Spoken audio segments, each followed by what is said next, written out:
साथियों, आज हम आपके लिए एक बहुत बड़ी खुशखबरी लेकर आए हैं। और वैसे अभ्यर्थी जो वर्षों से इंतज़ार कर रहे हैं झारखंड में असिस्टेंट प्रोफेसर की बहाली के लिए, तो उनके लिए एक बहुत बड़ी खुशखबरी है। क्योंकि कल जो हाई कोर्ट है झारखंड का, झारखंड हाई कोर्ट में इस मामले में लेकर बड़ी सुनवाई हुई है और उसमें सरकार को मोहलत दी है। जेपीएससी जल्द ही झारखंड में बड़ी मात्रा में असिस्टेंट प्रोफेसर की बहाली करने जा रहा है। इसमें क्या देरी है, कहाँ तक प्रक्रिया हुई है, इन सभी चीज़ों पर हम चलेंगे। और यदि अभी तक आपने हमारे चैनल को सब्सक्राइब नहीं किया है तो सब्सक्राइब जरूर करें, बेल आइकन दबाएं, नोटिफिकेशन ऑन करें। चलिए मैं लेके चलता हूँ कल के हाई कोर्ट के डिसीजन पर कि हाई कोर्ट में क्या डिसीजन हुआ है झारखंड में असिस्टेंट प्रोफेसर की बहाली को लेकर। वहाँ के युवा जो बहुत दिनों से इंतज़ार कर रहे हैं, देश के अन्य हिस्सों के लोग भी इंतज़ार कर रहे हैं। चलिए हम आपको लिए चलते हैं वहीं पर कि क्या मामले में सुनवाई हुई है। तो यहाँ पर मैं आपको बता दूं कि झारखंड में जो है विश्वविद्यालय में शिक्षक नियुक्ति की जो फाइल है उसको लेकर भी अपडेट है कि शिक्षक नियुक्ति की फाइल कहाँ है, आखिर कहाँ फाइल अटकी हुई है। इस मामले पर भी हाई कोर्ट में सुनवाई हुई। और यहाँ पर अगर देखें आप इसके हेडलाइन को, तो लिखा है विश्वविद्यालयों में शिक्षकों की नियुक्ति की फाइल विधि विभाग के पास है। और झारखंड उच्च न्यायालय ने, जैसा कि न्यूज़ में दिया गया है, कि झारखंड सरकार को 8 सप्ताह यानी कि 1 महीने में 2 सप्ताह होते हैं, है ना, सॉरी 4 सप्ताह होते हैं, तो 2 महीने का समय यहाँ पर कुल मिलाकर दिया गया है। सुनवाई में क्या हुआ उसको जानिए।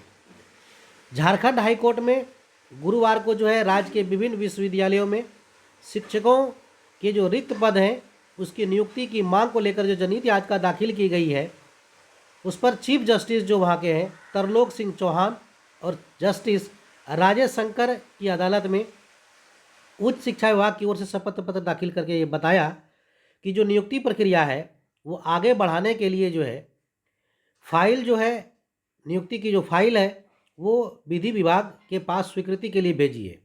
कि जो नियम परिनियम है उसकी स्वीकृति जब विधि विभाग से मिल जाएगी, कानून विभाग से मिल जाएगी, तो जैसे ही वहाँ से मिलेगा उसको तुरंत कैबिनेट में भेज दिया जाएगा, झारखंड राज्य के कैबिनेट में भेज दिया जाएगा।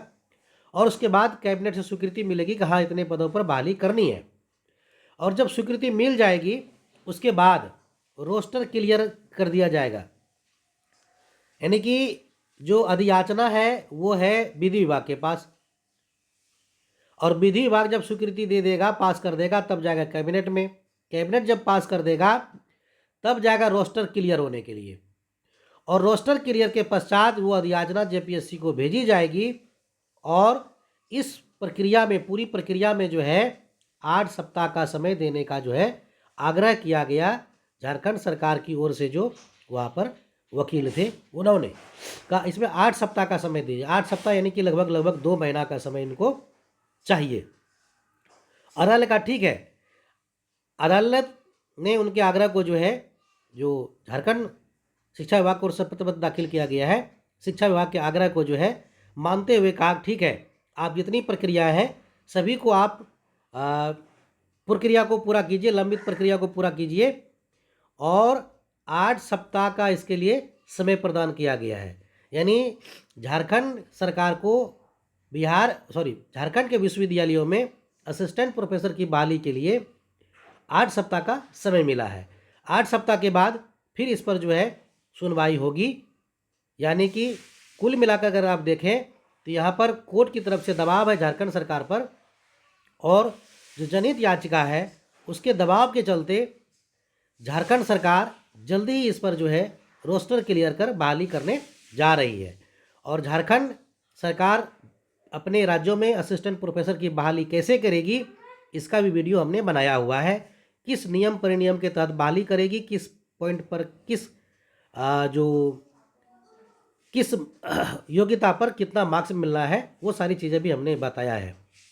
और ये भी बताया है कि आपका मेरिट कितना बनेगा, कैसे बनेगा, किस आधार पर मेरिट बनेगा, इंटरव्यू कितने मार्क्स, सब चीज़ों को हमने बताया है। फिर भी यदि आपको कोई डाउट हो तो हमें आप पूछ सकते हैं कमेंट सेक्शन में। चलिए आज के न्यूज़ में इतना ही है, और मैं आपको फिर अपडेट करूंगा जैसे ही कोई नया अपडेट आएगा। और तब तक यदि आपने हमारे चैनल को सब्सक्राइब नहीं किया है तो बेल आइकॉन दबाइए और सब्सक्राइब कीजिए। धन्यवाद।